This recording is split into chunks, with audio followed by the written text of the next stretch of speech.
Go. Tyrone. Hi, Brian. And hi, everyone. It's good to be back. And yeah, Brian, you're right. Time is flying. As I was going through the day, I said to myself, okay, we're at pillar 5. Then I thought, no, not yet. It's pillar 4. So I had to remember to prepare the correct the correct lesson. Otherwise, people would have been like, this sounds familiar. Didn't we do this last week? But I think I'm on track.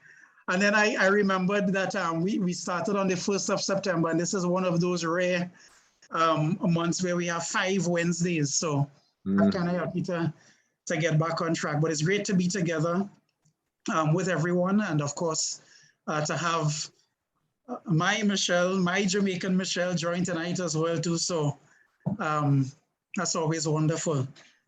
And so and I thank Larry for the prayers as well too. And of course we will also try to keep the Levines in prayer. It's just great to hear that they are doing fine and that they're in good spirits. And I know that with the family that they have in Orlando, they're going to get a lot of support. So we will continue to pray for them. So I look forward to tonight as we get into pillar number 5, the productivity pillar. So let me go ahead here and share my screen. Brian, all is clear with the opening slide? Yep, I got it. Looks great. All right, great, thank you. So where are we now? Just in case someone might be joining for the first time tonight or may have missed a couple of the earlier sessions, we have been journeying through these 7 pillars of personal excellence. Our study has exclusively come from the book of Proverbs. And we've really been trying to build one pillar on top of another.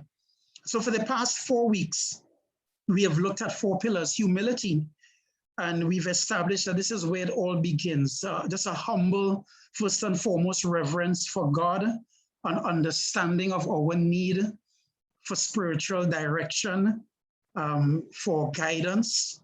And so a reverence before God really kicks off this journey of excellence, this journey of wisdom. And on that, we've added other pillars: integrity, the inside and the outside matching, wholeness, completion, nobility, which we've defined as moral uprightness, but in particular, being able to do the right thing every time, whether there's an audience or not. We're motivated to always do the right thing because we're conscious of God's presence. And purity in particular, really looking at purity of heart and its impact on our speech. If I may say, the first 4 pillars have really deliberately focused a lot on the inner person. And while all of these pillars really do start on the inside, we're beginning to move towards something a bit more external with our productivity pillar. We're now starting to see the manifestation of all of the changes in our character that we've been trying to build. And so we will continue our study in the book of Proverbs. So there's your ant to get us started tonight. And it looks like a Cheerio to me. All right, I don't think it's a donut. As ambitious as the ants, I don't think it would be that proportionate. So maybe it's a Cheerio. And I'm sure that y'all can relate, whether you were having breakfast, lunch, a snack or something. And have you ever seen your food moving? And you just kind of thought to yourself, okay, that must be an ant carrying something away, a little piece of chicken, a piece of turkey at Thanksgiving. You just see your food just kind of moving along, and you figured out it's an ant. And just a little study of ants help you to understand their ability to carry many times their weight. But there's another phenomenon about ants, which I'll share in a short while. But why do we begin our study by looking at an ant? Well, Proverbs chapter 6 tells us in verse 6, go to the ant, you sluggard, consider its ways and be wise. It has no commander, no overseer, or ruler, yet it stores its provisions in summer and gathers its food at harvest. It's a picture of productivity. It's a picture of self-motivation, the ability to get things done without having to be held accountable by a boss, by a commander, by a ruler. Yeah. The ant stores its provisions in summer and gathers its food at harvest. So for those, the wisdom writers say, if you are tempted to be lazy-minded, you can actually take a look at an ant, that tiny ant, and learn some lessons from it. So if you've already reached up to chapter 5, if you've happened to purchase the book, I mentioned this concept called trophallaxis, which is the ants actually having more than one stomach. And one stomach they're using for their own purposes for feeding themselves. And the other stomach is for storage. And what happens is that because of this ability to store food in a second stomach, it provides an opportunity for the ants to take care of one another. And so while some ants are looking after the queen of the colony, they don't have to worry about where their food is coming from because the other ants are storing up food, all right, so that everybody has. And it really is a nice connection to pillar number 6, which is about community. But the ants are able to use this dual stomach to enhance their ability to be productive, not just individually, but as a community. There's a lot that we could learn from the ant. I want to continue in Proverbs in chapter 22. So we've looked at the ant and we've established that the ant is productive. The ant gets things done without having to be held accountable or someone watching over its shoulder. Well, here's a great idea, a great philosophy, according to verse 29 of Proverbs 22. Do you see someone skilled in their work? They will serve before kings. They will not serve before officials of low rank. Skilled workers will serve higher officials. Yeah. And even if you don't currently work right now, maybe at retirement age, etc., I think the whole principle is there that when you become skilled, God places you in positions of influence. So you grow in your skill and see God place you amongst decision makers, amongst people of influence. And imagine what you can do, especially if you are kingdom-minded and you're thinking, how do I use my excellence at work and my excellence in skill to be an ambassador for godly living? It's a real opportunity that is available to us. So God can place us in positions of influence if we grow in our skills. Are we still thinking, what can I add to my repertoire? God has given me certain things maybe from birth. Maybe there's certain skills that you use in or outside of the church. But are you thinking of taking it to another level, of continuing to grow in your skill so that God could continue to use you in positions of influence? Don't underestimate what God can do with you if you decide to not settle. I'm not going to settle. I'm not going to get complacent with what I've achieved. I'm going to keep refining my skills and see what God does with it. Now, there's a flip side.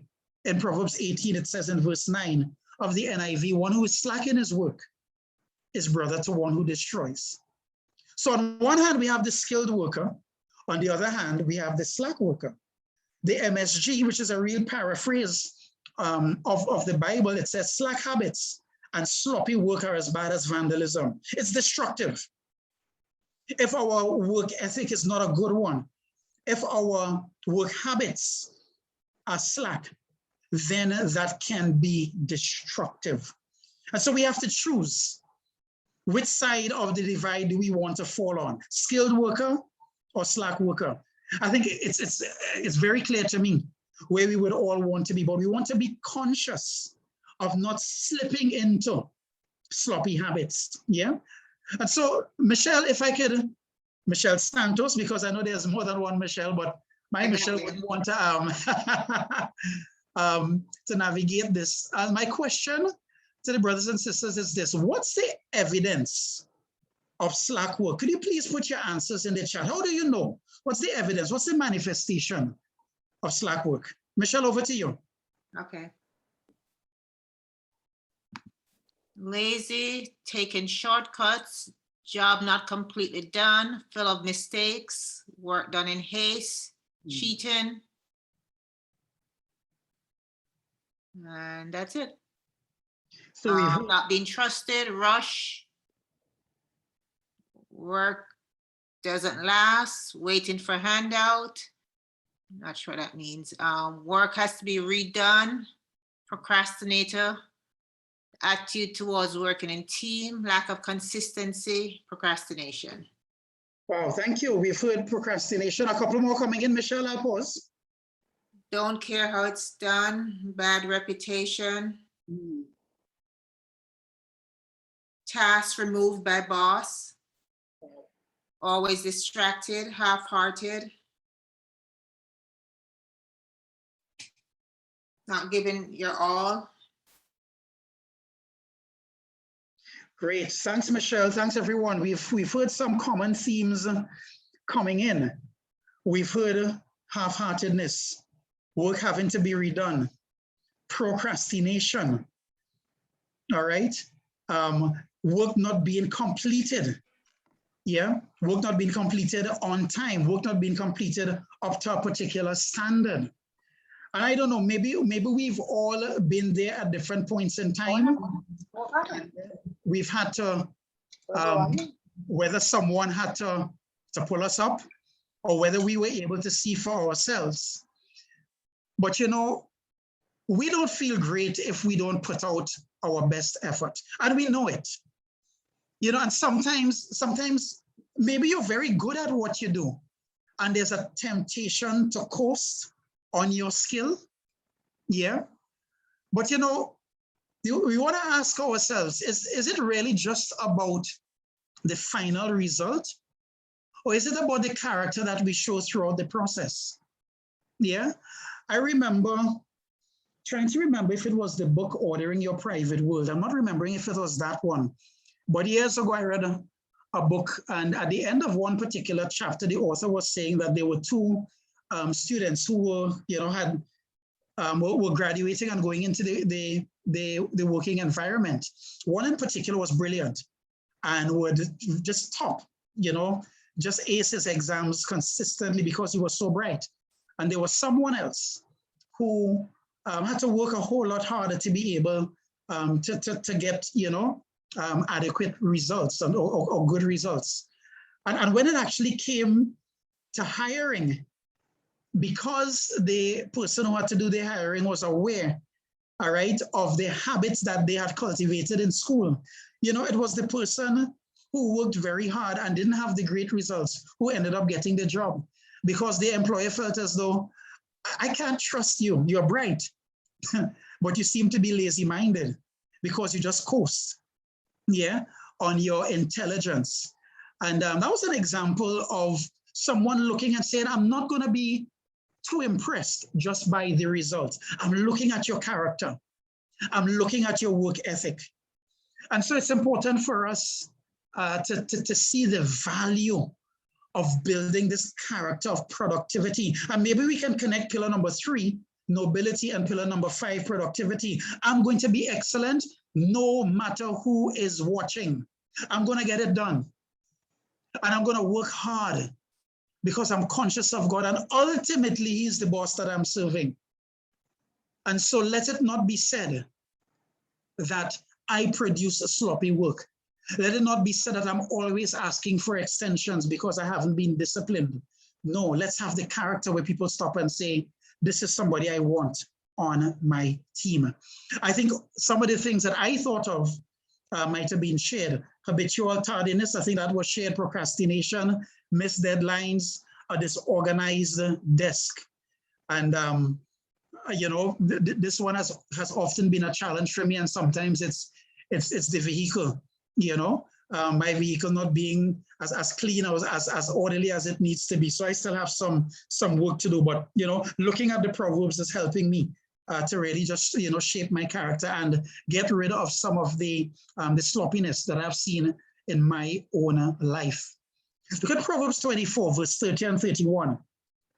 I went past the field of a sluggard, past the vineyard of someone who has no sense. Thorns had come up everywhere. The ground was covered with weeds, and the stone wall was in ruins. And I've put in italics, all right, the evidence, of the sluggard's habits. Because of the neglect of the vineyard, all right, what ended up being the product? Thorns, weeds, and walls that were in ruins. And I'm going to share a quote with you next. In fact, it was a sister, I don't remember from which one of the US churches, had come to Trinidad and Tobago with her husband some years ago for a marriage retreat. Guys, listen to what she shared, or in fact, let me show you. Life is not kind to the things you neglect. You know, I think this would get into the Proverbs, but you know, as I'm very, very conscious that God says don't add to his words or take away from them. So I will not recommend adding anything to the book of Proverbs.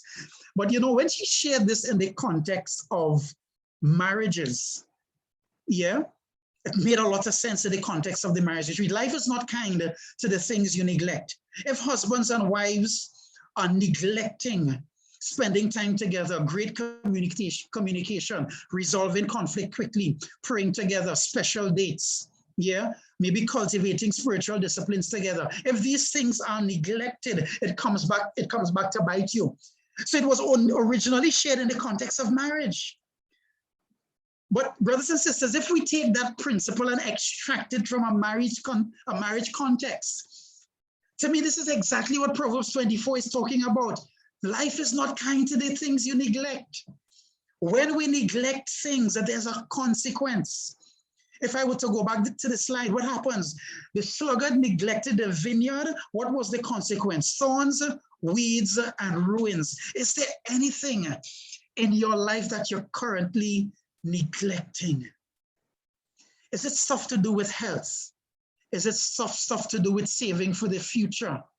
You know, I don't know what it might be, but you know, sometimes life can get so hectic that we end up neglecting important things. And it could be some simple things, you know, things with personal hygiene, maybe things again with, you know, just decisions that you've made, commitments that you've made, just things neglected, and they just mushroom and they just snowball. And then, wow, we face this serious consequence. So let's learn from Proverbs 24. Let's also learn from this, like I say, this wise sister, who shared.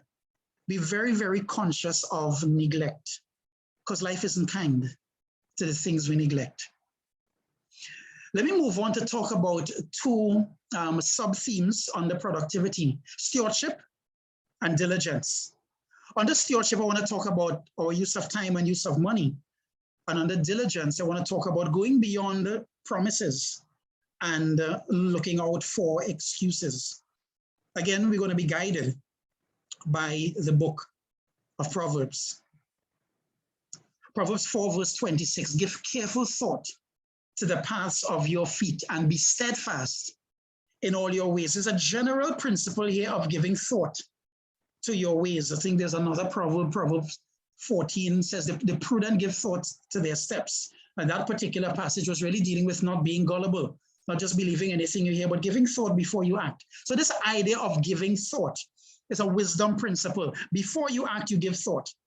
Living a life of wisdom, I'm suggesting, and personal excellence demands careful thought in our decisions. I want to suggest that this careful thought includes our use of time.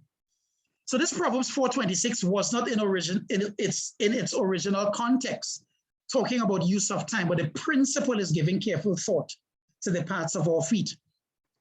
I want to talk about our time use. Here's the question I'm asking. Do we carefully weigh the consequences of our time choices before we commit to something? I don't know if anybody here can relate to overcommitting. You look at your day, you look at your week, and you thought to yourself, I got too much going on. Have you ever double booked? You know, brother, sister, say, bro, can we spend some time? Yeah, no problem. And they go, bro, sorry, I forgot I had something going on there. Then if you can relate to that, just overcommitting. I've done that so many times. Yeah. What about volunteering for things that you really shouldn't volunteer for? And I'm not suggesting being selfish. All right. And I'm not saying when Brandon Michelle asked you to volunteer, well, you know what Tyrone said on September 29th? He said, hey, no.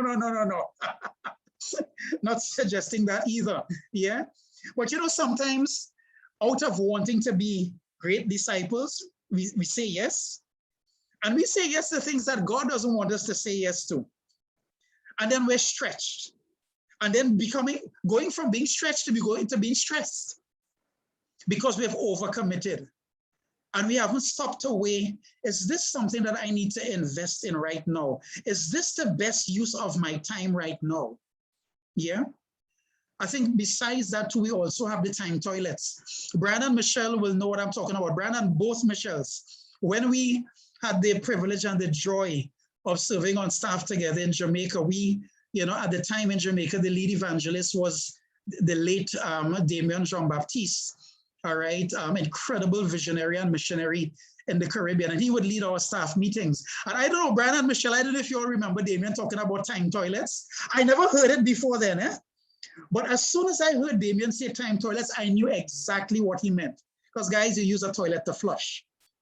So when he said time toilets, I realized he was saying, guys, and this was in the context of a staff meeting, we got to be careful of time toilets in our schedules. What are the things that just flush away productive hours? I've never forgotten that expression. And I mean, that's like, a couple of decades ago. So Michelle, back over to you. I want to ask everyone, and let's be honest, let's be open. What are some of the time toilets in your life that flush away your productive hours? Michelle, over to you. Okay, got you.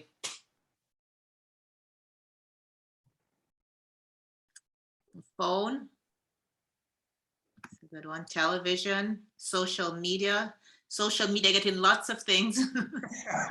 Eating, internet, social media, video games, life, phone games, sports, TV, Facebook, spending time with others, sleep.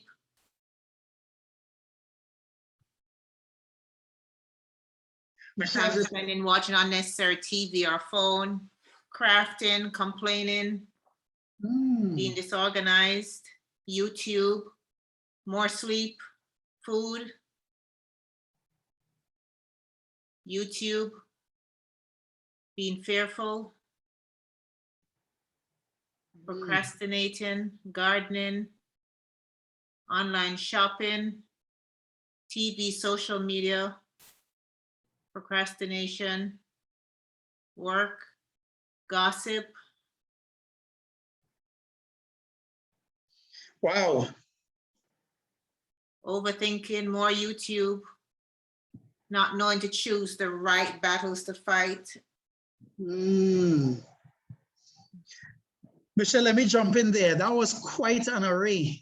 I think clearly screens were number one by a long shot. Screens in various forms, Michelle?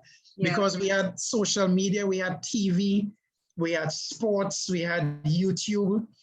That really, really was quite prominent. And then we had things which weren't necessarily so bad. And let me put it this way. The screens in and of themselves aren't necessarily bad. The issue is we haven't budgeted our time. We haven't stopped to say, you know what, I'm going to actually take a break now for 30 minutes or for 15 minutes. So then 15 minutes becomes 30, it becomes 1 hour, it becomes 2 hours, and it's gone. Somebody mentioned something as wonderful and I think as therapeutic as gardening. I don't think gardening in and of itself is what is bad, but I think what that brother or sister might have been sharing was, okay, I haven't budgeted how much time I will spend gardening. So 3 hours later, I might still be there and I'm enjoying it. Yeah. So is the issue the activity itself, or is the issue I just haven't planned? I haven't planned properly, including my leisure time. Yeah. Have I planned my leisure time in such a way that my productivity is not affected?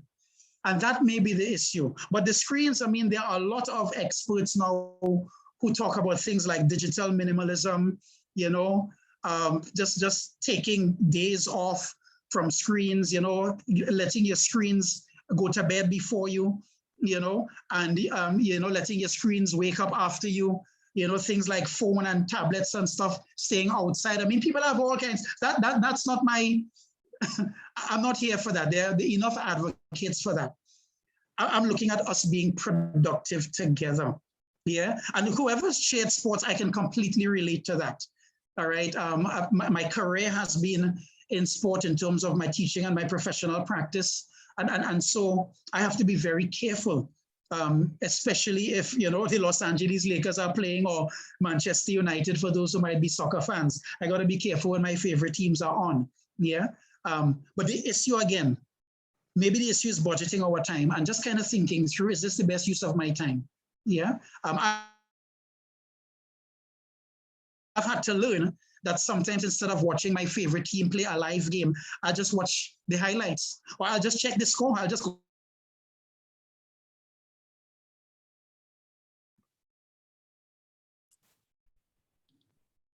Might have some internet interruption. Yeah, your internet interrupted. There. Okay, am I back? You're back now. Back.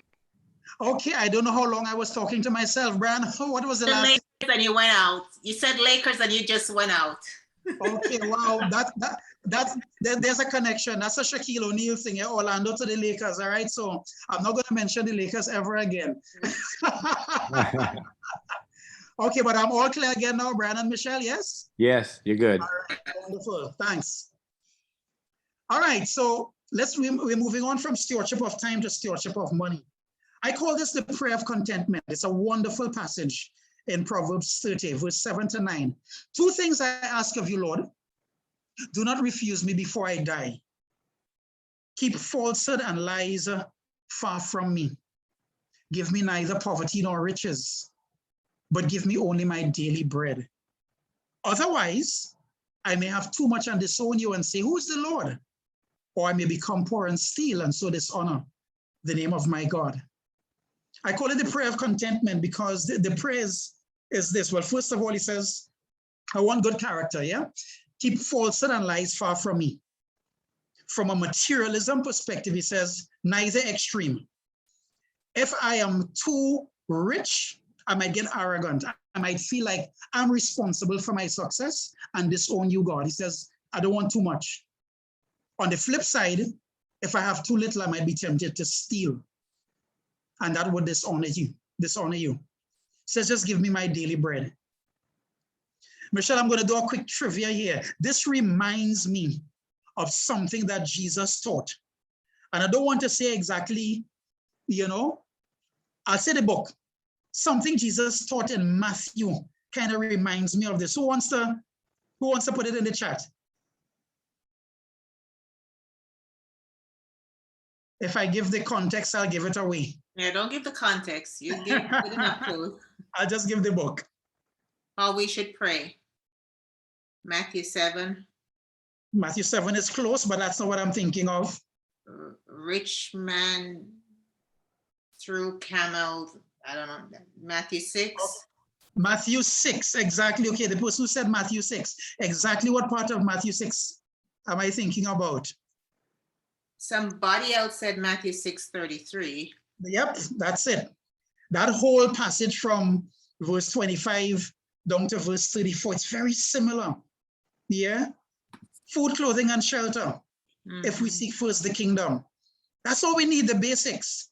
You know, and Brian, we were talking about this song last week, this wonderful song, Jireh. There's a part of the song, you know, where I think Naomi is the name. She says, look, man, if he clothes the lilies with beauty and splendor, you know, if he does something with the lilies with beauty and splendor, how much more will he clothe you? Yeah. This idea of putting God first and being content, and he will take care of the rest. It's one of the things we never ever want to lose track of, because getting ahead, making the extra dollar could be a real temptation, especially in the developed world, where access to making more could be so much easier. Proverbs 3 verse 9 says, honor the Lord with your wealth, with the first fruits of all your crops. God first with what we earn. What about this, 13:22? A good person leaves an inheritance for their children's children. Yes, grandparents and great-grandparents. Ouch! You mean I got to think beyond my children here? A good person leaves an inheritance for their grandchildren? Hello? But a sinner's wealth is stored up for the righteous. It's like, what? This is some serious financial planning. Yeah? So there is room to plan for the future and to plan for at least 2 generations if you read this on its face. And the underlying principle seems to be a righteous use of your wealth. Yeah, because the sinner's wealth will end up going to the righteous, God says. But this whole idea of a good person saving up, storing for multiple generations, quite convicting. Yeah. Let's move on to diligence, starting to move towards our finishing line. All hard work brings a profit, but mere talk leads only to poverty. It's not enough to just make promises. It's not enough to tell someone, this is what I'm thinking of doing. No, we got to put in the hard work. Mere talk leads only to poverty. And I think the principle is not only restricted to finances. Yeah, we're just not going to see great gain if we make promises and have good intentions without the diligence to follow through. Proverbs 13 verse 4 says, the soul of the sluggard craves and gets nothing. You can't just crave. You can't just have a desire. That's not enough. While the soul of the diligent is richly supplied, the hardworking person sees the fruit of their diligence. So we can't just talk and we can't just crave or have the desire. There must be some action to back things up. We can't just plan. We must execute. Strong message here from the book of Proverbs. You see, you can't reap what you don't sow.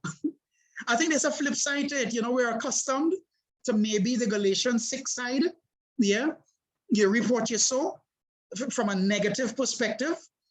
But you know, you can't reap what you don't sow. Look at what Proverbs 20 verse 4 says. The sluggard does not plow in the autumn. He will seek at harvest and have nothing. If you don't plow, what you're looking for at harvest time? Why are you looking? And you did not plow. You can't reap what you don't sow. So if we don't put in that work, if we don't invest, then we can't be expecting some kind of reward without the diligence. You see, it's polar opposites, and the opposite of diligence is indolence. Yeah. So when there's action, all right, that works together in tandem with diligence, and there is gain. When there is only talk and there's laziness, there's indolence, what you do is in vain. So we want to choose, which triad do we want? Action, diligence, and gain, or talk, indolence, and vain? It's our choice. All right, but the Proverbs are very, very clear that we must go beyond just talk, go beyond just the good intentions. What about this? There's a lion in the road, a fierce lion roaming the streets. Proverbs 26. What lion? There's no lion in the street. You don't want to get up and go outside. That's the problem. That's what the proverb is saying. As a door turns on its hinges, so a sluggard turns on his bed. A sluggard buries his hand in the dish. He is too lazy to bring it back to his mouth. Very, very graphic, typical of the Proverbs to bring scriptures to life with this very, very, clear imagery. But the sluggard who's saying there's a lion in the road, no, it's an excuse. It's really an excuse to not get up and get out there. So let me just say, well, I really can't go outside, because there's a lion kind of, roaming up and down. Do we make excuses? Yeah, we want to be able to know ourselves and know if there's a a tendency to make excuses rather than just putting in the hard work. I call this an unexpected friend. And, you know, as I move towards the close, I'm also going to share just a little bit personally from, you know, very convicting situation that happened to me twice, in fact. I've used the New Revised Standard Version for this because I absolutely love how it's phrased. Desire without knowledge is not good, and one who moves too hurriedly misses the way. The NIV talks about being too hasty. Now, the one who moves too hurriedly misses the way.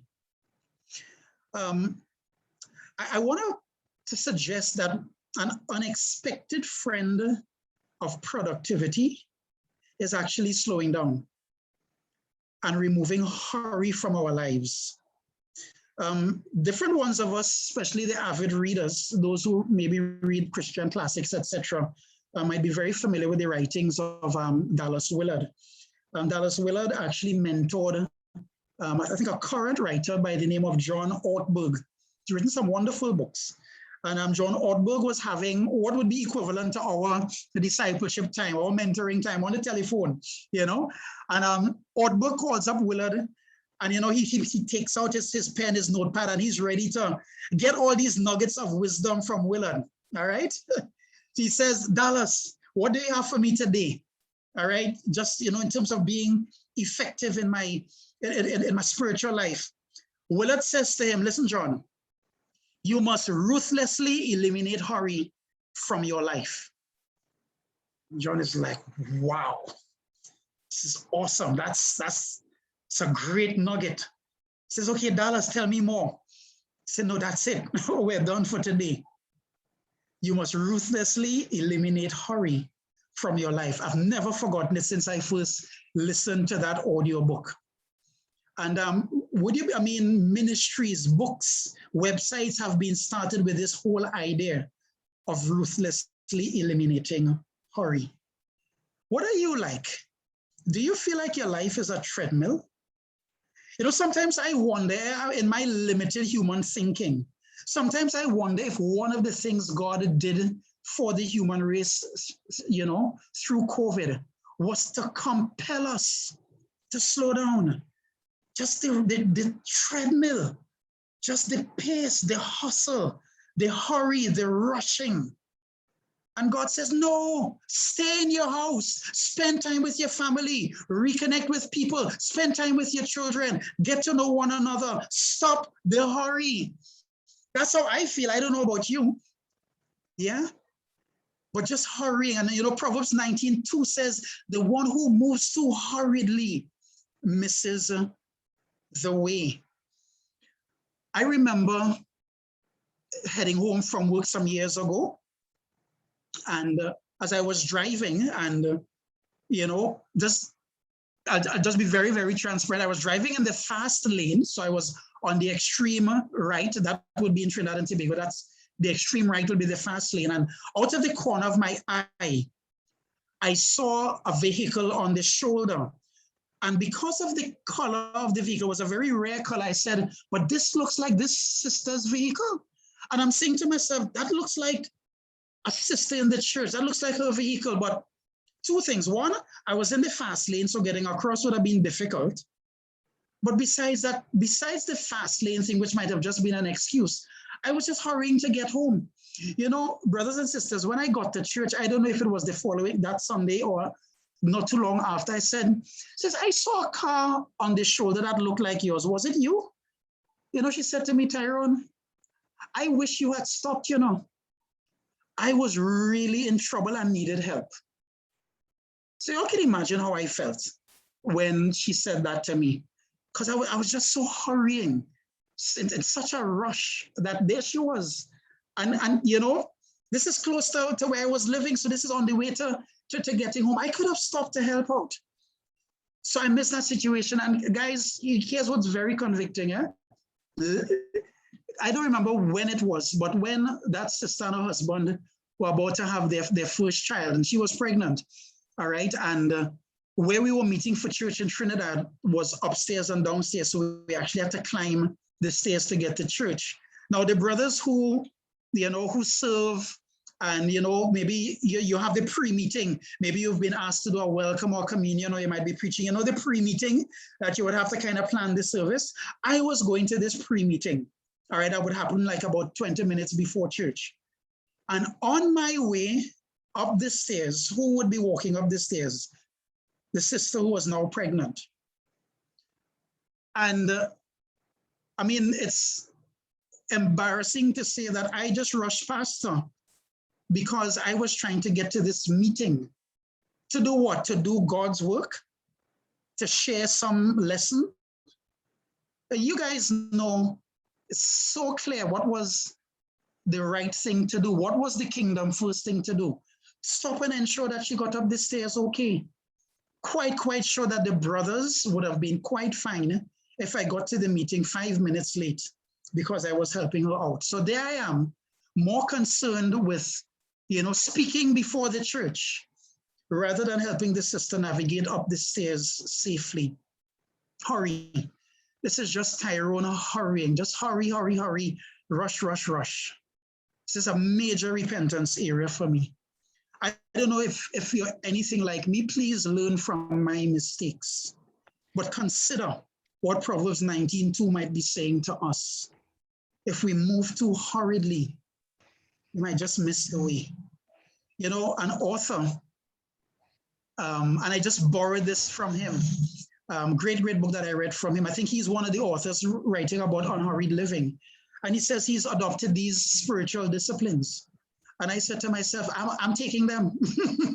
I am shamelessly borrowing these disciplines: silence and solitude, Sabbath, simplicity, and slowing. And I'll share with you, it's already making a difference. Just slowing down. Michelle and I have started, something new fairly recently, early morning when we get up in terms of trying to get to a place of silence and solitude. And I don't want to share too much about it because Jesus did say in Matthew 6, look, man, when you pray, that's between you and God. So I don't want to get too much into that, but just to share, it has been working. Just the benefit of taking a day off, whatever day of the week it is, just taking a day off, just to disconnect from the busyness of work and life. Simplicity, simplicity with possession, simplicity with overcommitting the schedule, Christian simplicity, and just the discipline of slowing, which I shared with you all a little while ago. I've borrowed these from this author and I'm trying to make them mine. I concluded this. Proverbs 8, verse 32 to 34. And now, O sons, listen to me. Blessed are those who keep my ways. Hear instruction and be wise and do not neglect it. Blessed is the one who listens to me, watching daily at my gates, waiting beside my doors. This is actually wisdom personified, wisdom speaking. And I give us this triplet here of listening, watching, and waiting. And in its original context, it's really trying to listen to the voice of wisdom. But I think this idea of listening, just slowing down in our lives, that we can try to listen to God speak to our hearts, watching daily at wisdom's door, just watching, being a lot more attentive to all that God is doing, all that God is teaching through life, through circumstances, through hardship, and waiting, just having the patience to say, God, you're fully in control.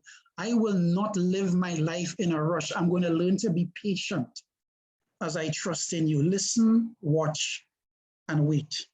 These can be an unexpected friends of living a productive life. Here are our breakout group questions, which Brian already has in advance. And just for those who might be seeing them for the first time, what is one skill that I could develop or improve to allow me to have greater kingdom impact? And when I say kingdom impact, I'm not talking about serving within the church. The kingdom of God spreads way beyond the confines of any religious institution. It's where God reigns. Is there a skill that you can develop that can just have an impact in your workplace, in your community? If you were just to invest in developing a new skill or improving on an existing skill so that God can work through you to really show him to others. And then secondly, If I've been moving too fast and perhaps have an overcommitted schedule, what practical steps can I take to live a more unhurried life? Brian, this is where I end. Let me stop sharing at this point and hand back over to you, brothers and sisters. Thanks again for your contributions. And I love that we get to learn together as we study the Proverbs. Brian, over to you.